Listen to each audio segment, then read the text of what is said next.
走到你们这儿可真是一段长路啊！这大概是我们平时走的路程的3倍，对吧？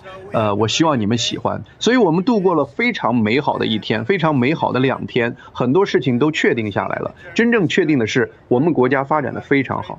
我们和土耳其达成了很多很好的贸易协议，他们一直是非常好的合作伙伴。顺便说一句，他一直很棒，埃尔多安总统一直很棒。我希望你们玩得开心。有什么问题吗？总统先生，是什么安全顾虑导致我们换飞机的？我们把这架飞机派了过来，这样它就能和这里的空军基地在同一条线上。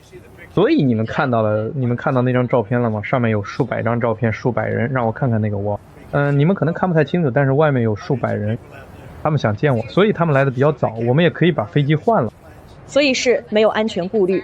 没有问题。那飞机还有其他问题吗？没有问题，除了我们早了一点把飞机送过去，我们把飞机送过去的时间早了一点，这样我们就可以让他们看看基地。整个基地的人都出来看了飞机，然后我们就降落了。他们为什么让我们把窗户的遮光板都关上呢？这很不寻常。没有，也是有点，因为你可能是在一次危险的飞行中，因为如果那些我们不得不打交道的坏家伙们，他们如果……你觉得伊朗是不是有什么企图？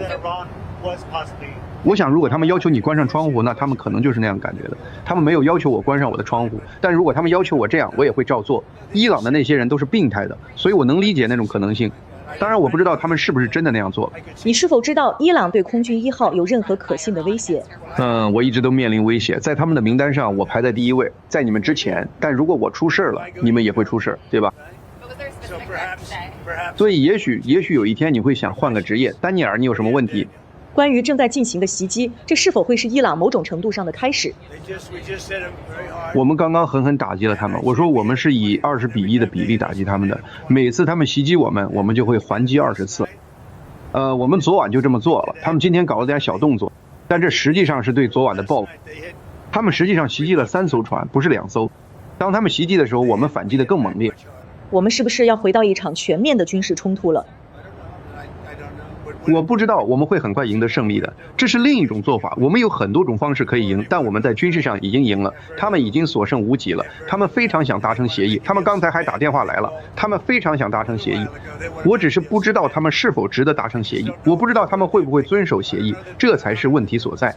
如果他们想达成协议，您觉得他们为什么还要袭击商船呢？因为说实话，他们有点疯狂，他们有点发疯了，有点失控了。但他们非常想达成协议。总统先生，自从麦康奈尔参议员住院以来，您跟他通过话吗？没有，我不清楚，我不知道他现在情况怎么样。在这次北约峰会之前，您当时在……你是哪家媒体？路透社。不怎么样的媒体。你说你和西班牙、英国的领导人有摩擦。是的，我得说，我确实和西班牙有过问题，目前仍然这样。但西班牙他们今天完全回心转意。西班牙今天非常大方，你知道的，我告诉过他们，我要停止和他们的贸易。西班牙做了啥？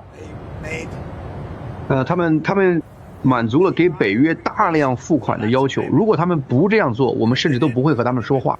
他们非常糟糕，在我看来，他们表现得很差劲。但今天那个房间里气氛很好，很团结。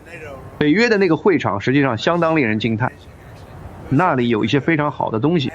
我其实希望媒体能够留下，当然如果媒体在场，情况可能会有所不同，但那是一种巨大的团结，和睦，那相当不错。您会从欧洲撤出更多美国军队吗？如果会的话，会撤出多少人？从哪里开始？我还没有做出最终的决定，这很大程度上将取决于格陵兰，非常取决于格陵兰。我的意思是，你知道，如果我们能就格陵兰达成一个非常好的协议，我们就不会；如果不能达成协议，也许我就会撤兵。而且很多事情也取决于伊朗。我的意思是，他们现在想帮忙，你知道，我觉得现在有点晚了，因为基本上没有那么多仗要打了。但有些事情会取决于伊朗，你知道，当他们有机会帮忙的时候，他们选择了不帮忙，所以。但我们现在有点忘记这件不愉快的事了。现在他们想帮忙，他们都想去，都非常想在伊朗问题上帮忙。但我们其实不需要帮助，这都是些小事，我们真的不需要帮助。阿沙尔总统有没有向你承诺会在黎巴嫩的真主党问题上提供帮助？是的，他承诺了，他做得很好，他统一了叙利亚。这位总统，我不会说他说了什么，但是是的，他做到了。他今天很棒，他很棒。泽连斯基总统今天也很棒。我们今天有很多很好的会议。先生，您曾说您来参加这次峰会的唯一原因是因为它在土耳其举行，这是您最后一次北约峰会吗？不，我认为他们今天取得了很大进展，他们做出了一些让步，而且我认为北约今天也取得了很大进展。其中一件事你知道的，我们不应该给北约支付我们已经支付的那么多钱。不，我第一个任期内是这样做的，但拜登立刻又改回去了。任何总统都不应该被迫支付我们支付的这种钱的数量。再说一次，我们真的是为了保护他们，而不是为了保护我们自己。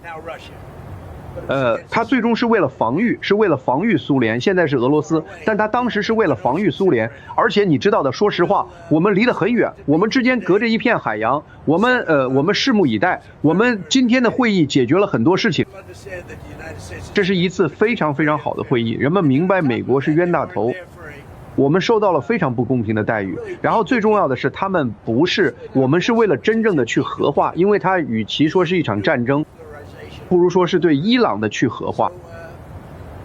所以，这一切都是关于收缴核武器，不让伊朗拥有核武器。每个人都应该喜欢这样，甚至是你有什么问题吗？如果你不签署住房法案，它将在星期五晚上生效，你打算怎么做？这是一个很好的问题。你看，我支持很多法案，但是我更喜欢最重要的法案，它叫做拯救美国法案。它包括选民身份证明、公民身份证明，以及除了某些特殊情况外不使用邮寄选票。说实话，这比现在要容易得多。但军人生病、残疾、度假、无法前往、出差在外等情况除外。但除此之外，你们都应该亲自去投票。如果不这样做，就会有人作弊。有人作弊，知道吗？你们看看加州，看看斯宾塞普拉特的事情。关于那些选票，几十万可能几百万张选票都消失了，他甚至没有进入决选，他遥遥领先第3名，这太荒谬了，也许甚至领先第1名。但看看史蒂夫·希尔顿发生了什么。如果美国检察官没有启动调查，他们现在也会把史蒂夫·希尔顿搞下去。所以你知道，这非常，在某些州，我们的投票制度就像一个第3世界国家。就像委内瑞拉，但是星期五是住房法案的截止日期，过了这个日期，法案就会不经您签署而自动成为法律。您会签署吗？我会做出决定，不是说我不喜欢它，我不喜欢的是人们不投票支持带照片的选民身份证明。你怎么能不支持选民身份证明呢？顺便说一句，94%的民众都希望有这个选民身份证明、公民身份证明，除了豁免情况外，不使用邮寄选票。关于委内瑞拉，你有没有告诉马查多上周不要回委内瑞拉？你是说我很久以前告诉过他吗？不是玛丽亚马查多那个反对派人物，你有没有告诉他不要回去？哦不，完全没有，他很棒，他是一个很出色的人。他回去了吗？我猜是吧，对吗？他没有回去，根据国务院的说法。我没有告诉任何人不要回去，我觉得他是个好人，他把诺贝尔奖给了我，对吧？那我怎么会不喜欢他呢？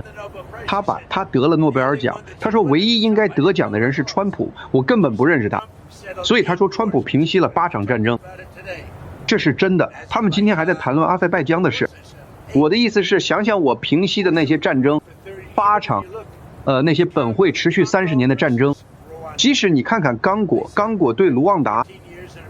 我在14年后平息了那场冲突，当时大约有1500万人被斩首，我平息了那场，我平息了8场战争。当他获得诺贝尔和平奖时，他说我不敢相信我得了奖，唯一应该得奖的人是川普。实际上他们可能会做错事。挪威的情况很令人难过，但我会说，我比任何获得过诺贝尔和平奖的人都更应该获得那个奖，因为没有人平息过战争。我平息了8场，因为我有一种特殊的个性，我才能够平息他们。想想看，印度和巴基斯坦，你知道的，因为你们报道过那场战争正在激烈进行，他们已经打了1周了，11架飞机被击落。那场战争本来会演变成核战争。巴基斯坦总理说，川普总统拯救了3000万到5000万条生命。你猜怎么着？可能比那还要多得多。一个没有得到太多关注的消息，从7月1日开始，医疗保险现在为减肥目的的 GLP-1 药物提供报销，这是有史以来第一次发生，它是在您的领导下发生的，这对那些需要这些药物的人来说有多重要？因为我们享受最惠国待遇，所以药价已经大幅下降了。而且，如果你看看川普药房的表现，那些降价简直令人难以置信。但看看我们在最惠国待遇方面做了什么。我们曾经支付全世界最高的药价，而现在我们支付全世界最低的药价，这就意味着400、500、600个百分点的差价。想想看吧，媒体不想报道这件事，为了实现这一点，我不得不让制药公司配合，他们做得很好。但他们做得好，是因为他们知道我可以让那些国家配合，你必须两方面都搞定。我给那些国家打了电话，我说如果你们不配合，我就会对你们征收非常高的关税，那会是更多的钱。结果每个国家都同意了，所以我们从世界上最高的药价，比如在纽约，一粒药片要130美元，而在伦敦只要10美元。现在呢，纽约和伦敦都只要20美元，因为世界很大，所以可以平衡邮件，我们平均分摊。所以我们把价格降下来了，这是一个很好的问题，因为这应该对医疗保健产生巨大的影响，因为处方药是一个很大的开销。